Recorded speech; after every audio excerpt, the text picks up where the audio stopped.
चैत्य भक्ति में 30वें नंबर का श्लोक है।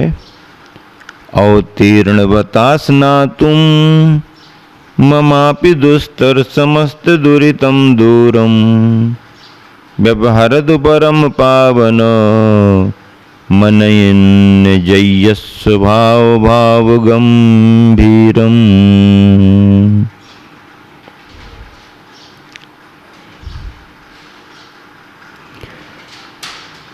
परम पावनम, वह तीर्थ परम पवित्र,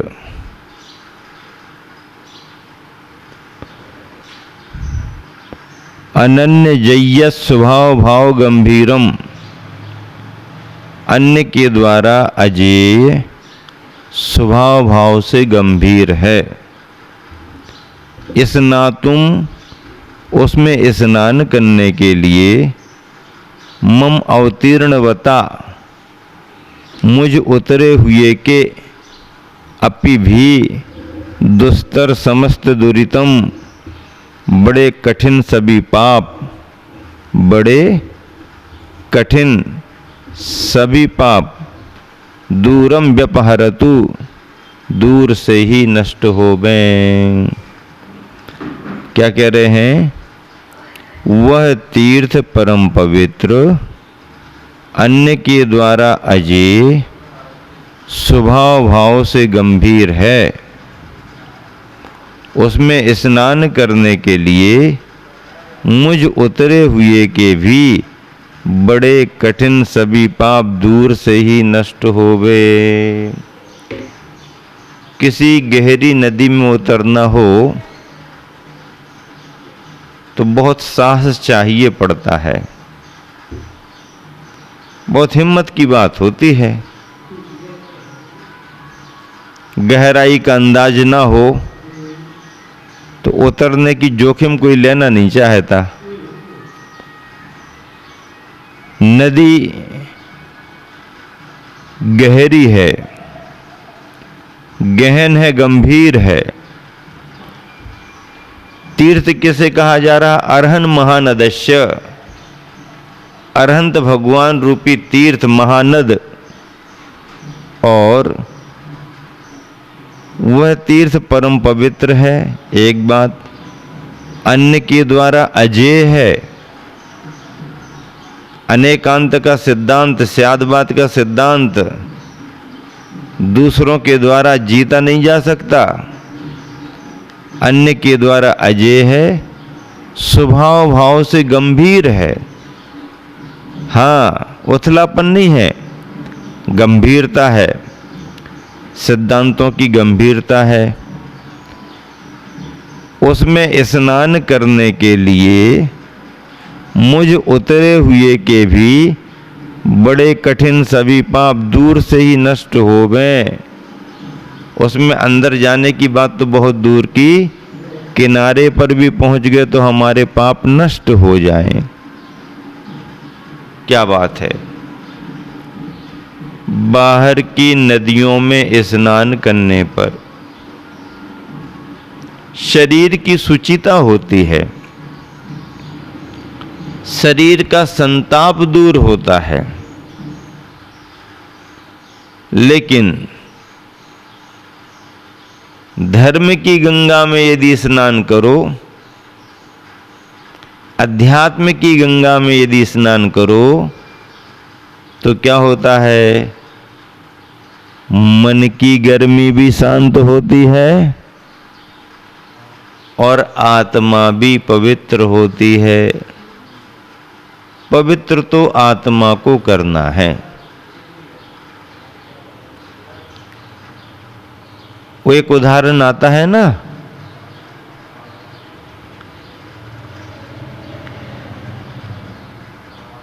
कौरव पांडवों का युद्ध हो चुका था। श्री कृष्ण जी के सहयोग से पांडवों के लिए विजय प्राप्त हुई। पांडवों के मन में पश्चाताप का भाव आया। युद्ध तो युद्ध ही होता है, भले ही विजय प्राप्त हो गई, लेकिन प्रायश्चित करना चाहिए। तो प्रायश्चित करने के भाव से तीर्थ यात्रा के लिए निकले। और फिर मन में आया कि अपने परम सहयोगी मार्गदर्शक अर्जुन के रथ के सारथी रहे श्री कृष्ण को भी तीर्थ यात्रा के लिए कहो, चलो तुम भी हमारे साथ। पांडवों ने निवेदन किया तो श्री कृष्ण जी ने कहा कि मैं तो अभी नहीं जाता हूं, मेरे प्रतिनिधि स्वरूप तुम भी को ले जाओ और जहां जहां तुम स्नान करो वहां वहां मेरी तुम भी को स्नान करा देना। उन्होंने कड़वी तुम भी दे दी। पांडवों ने प्रतिनिधि मान करके उसे अपने साथ रख लिया और जहां जहां पांडवों ने स्नान किया वहां वहां तुम्बी को भी स्नान कराया। बल्कि जहां एक एक बार इन्होंने डुबकी लगाई वहां तुम्बी को 2-2, 4-4 बार, 10-10 बार डुबकी लगा दी। वापस आ गए तीर्थ यात्रा से, श्री कृष्ण जी को तुम्बी सौंप दी। उन्होंने भोजन के लिए सबको रोक लिया। उसी तुम्बी का भोजन बनवाए, तुम्बी की खीर बनवाई। क्या बनवाई? तुम्बी की खीर बनवाई। जैसे ही खीर खाना प्रारंभ किया तो पहला ग्रास रखते ही थू थू करने लगे, अरे कड़वी है, कड़वी है, कड़वी। श्री कृष्ण जी कहने लगे क्या बात है? बोले बहुत कड़वी है। तो अरे भाई ये तुम्बी तो वही है जो तीर्थ यात्रा करके आई है, स्नान कर करके आई है। अब तो इसको शुद्ध हो जाना चाहिए, कड़वे से मीठी हो जाना चाहिए। लेकिन कहते हैं कि वह तुम्बी डुबकी लगाने के बाद भी नदी सरोवरों में कितनी डुबकी लगाई पर मीठी नहीं हो पाई। तब श्री कृष्ण जी ने सभी को संबोधन दिया, अरे ये बाहर के स्नान है, अंदर का स्नान करो। संस्कृत में एक श्लोक आता है, आत्मा नदी संयम तोय पूर्णा सत्यावहा शील दया तटोर्मी तत्रावगाहम कुरु पांडुपुत्र न वारिणा शुद्ध्यति च अंतरात्मा। क्या बात है, कितना बढ़िया श्लोक है। क्या कहा इस श्लोक में? आत्मा नदी, अपनी आत्मा को नदी बनाओ। किसको नदी बनाओ? अपनी आत्मा को नदी बनाओ, आत्मा की नदी बनाओ। संयम तोय पूर्णा, उस आत्मा की नदी में संयम का जल भरो। किसका जल भरो? संयम का जल भरो।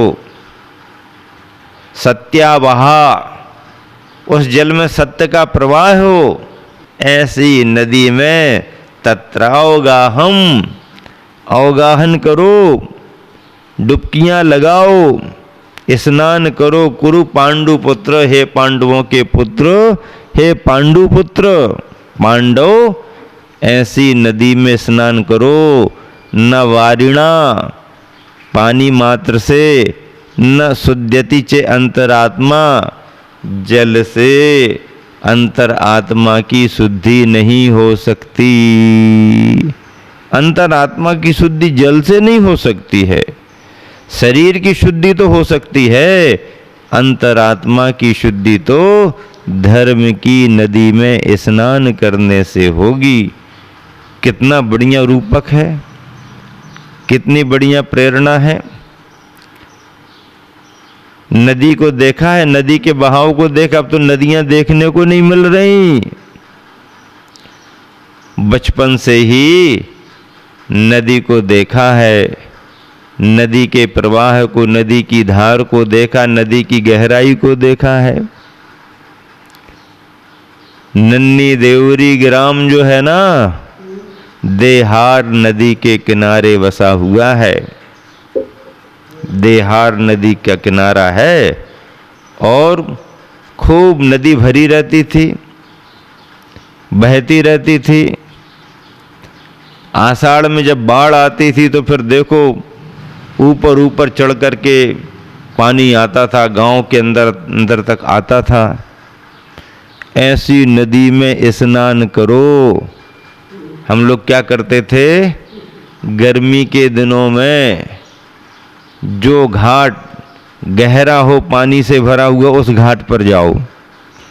कुछ घाटों का पानी कम हो जाता, सूख जाता, कुछ घाटों में पानी भरा रहता, तो भले दूर को हो लेकिन उस घाट में जाओ और 4-5 जन मिलकर के जाएंगे, खूब 2-2, 3-3 घंटे तक सारे व्यायाम हो जाएं। नदी का स्नान, नदी में तैरना सारे व्यायामों को करा देता है। सारे व्यायाम होते हैं नदी में स्नान करने वाले के। स्नान किनारे किनारे पर नहीं है, पानी के अंदर जाकर के तैरना जिसको आता है, तैरना, इस किनारे से छलांग लगाओ और पानी के अंदर डुबकी लगाओ और अब छूने वाला तुम्हारे पीछे पड़ेगा और तुम कहाँ निकल रहे हो देखो। पानी के अंदर अंदर अंदर अंदर अंदर अंदर वो तुमको खोज रहा है और तुम आगे आगे भाग रहे। उसने देखा यहाँ निकले, वो तुम्हारी तरफ आया, तुरंत वहीं कहीं डुबकी लगाई। अब बेटा तुम ढूंढते रहो, हम पता नहीं कहाँ निकलेंगे। इतनी क्षमता जिसमें होती है। और पानी अच्छा भरा होना चाहिए, उथले पानी में थोड़ी होता है, गहरा पानी। घंटे घंटे 2-2 घंटे घर वालों को मालूम होता तो डांट पड़ती थी, डांट पड़ती थी, ऐ क्या समय खराब करते रहते हो 2-2 घंटे ऐसा वैसा। लेकिन वो उम्र का प्रभाव, मित्र मंडली सब 2-2, 3-3 घंटे नहाते रहे। सुबह गर्मी के समय में सुबह सुबह चले जाओ, पानी ठंडा ठंडा। 9 बजे जब धूप तेज हो गई तब निकल करके आ रहे, तब तक गरम गरम होने लगे। ऊंचे ऊंचे वृक्षों पर, पेड़ों पर चढ़ करके वहां से कूदना। किनारे किनारे पर बड़े बड़े उम्र के झाड़ लगे रहते और उन पर चढ़ करके फिर उस पर से कूदना। हाँ, कौन कितने अंदर जा सकता है, कौन कितनी दूर जा सकता है, कौन उस किनारे को जल्दी छू करके वापस आ सकता है। ऐसे नदियों के स्नान होते थे। आषाढ़ में जब पानी भर करके आता, बड़े बड़े लकड़ी लक्कड़ जानवर भी बह करके आते। उस बाढ़ की नदी में कूदना, और यहाँ कूदे हैं तो उस किनारे पर कौन लगता है देखो। जो ज़्यादा दूर तक बह करके जाएगा वो कमज़ोर, जो टारगेट लक्ष्य उसको छूना है और धार काट काट करके निकल जाए, वो कुशल तैराक माना जाता था। ऐसे नदियों का अनुभव आचार्य पूज्यपाद स्वामी ने भी किया होगा, तभी तो ऐसा लिखा है उन्होंने। आचार्य पूज्यपाद स्वामी के मन में कैसी कल्पना आई। चैत्य भक्ति लिख रहे हैं और अरहंत भगवान को महानद बना करके और उस महानद का भाव यहाँ पर दर्शा रहे हैं। कर्नाटक के सदलगा ग्राम में चातुर्मास किया हम लोगों ने। वेद गंगा दूध गंगा नदियां निकली हैं। नाम ही तो देखो नदियों का, वेद गंगा दूध गंगा। सदलगा के किनारे से दूध गंगा नदी बहती है। खूब गन्ने की खेती होती है, खूब नदी में पानी भरा रहता है। तो आचार्य श्री को भी नदियों में स्नान करने का अच्छा अनुभव रहा है। प्रकृति में जीने, प्रकृति में रहने का गुरुवर का अच्छा अभ्यास है। तभी तो कल्पना कौशल के द्वारा, कल्पनाओं के द्वारा प्रकृति का इतना बढ़िया बढ़िया चित्रण करते हैं। ऐसे गुरुवर के अनुभवों को जब कभी हम लोग सुनते हैं अपने बचपनों के अनुभवों का जब याद करते हैं तो ये नदियों की बात मूर्त रूप लेती है, सामने सामने दिखाई देती है। यहाँ क्या कह रहे हैं आचार्य महाराज? वह तीर्थ परम पवित्र, अन्न के द्वारा अजेय, स्वभाव भाव से गंभीर है। उसमें स्नान करने के लिए मुझ उतरे हुए के भी बड़े कठिन सभी पाप दूर से ही नष्ट हो गए। उतरना पड़ता है नदी में।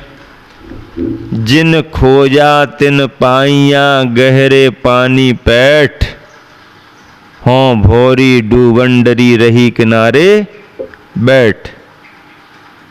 जो डर कर के किनारे बैठे रहे उनको मोती नहीं मिले, और जिन्होंने पुरुषार्थ किया, बार बार पुरुषार्थ किया, उनको मोती मिले। पहली बार डुबकी लगाने पर यदि रत्न नहीं मिलते हैं तो इसका मतलब ये नहीं कि समुद्र के अंदर रत्न नहीं है, हैं? हाँ, तुमने डुबकी लगाई और तुम्हें नहीं मिले तो इसका मतलब ये नहीं है कि रत्न नहीं है। रत्न तो है, लेकिन अभी तुम्हारी डुबकी उतनी गहरी नहीं लगी। लगाओ और अंदर जाओ। जिन खोजा तिन पाइया, जिन्होंने खोजा उन्होंने पाया, गहरे पानी पैठ। भैया, किनारे किनारे पर बैठने से कुछ नहीं होता, नदी में उतरना पड़ेगा। पद्यानुवाद देखो गुरुवर ने कितना अच्छा किया है। नहीं किसी से जीता जाता, अजय है गंभीर रहा। पतितों को जो पूत बनाता, परम पूत है क्षीर रहा। अवगाहन करने आया हूँ, महातीर्थ में स्नान करूँ।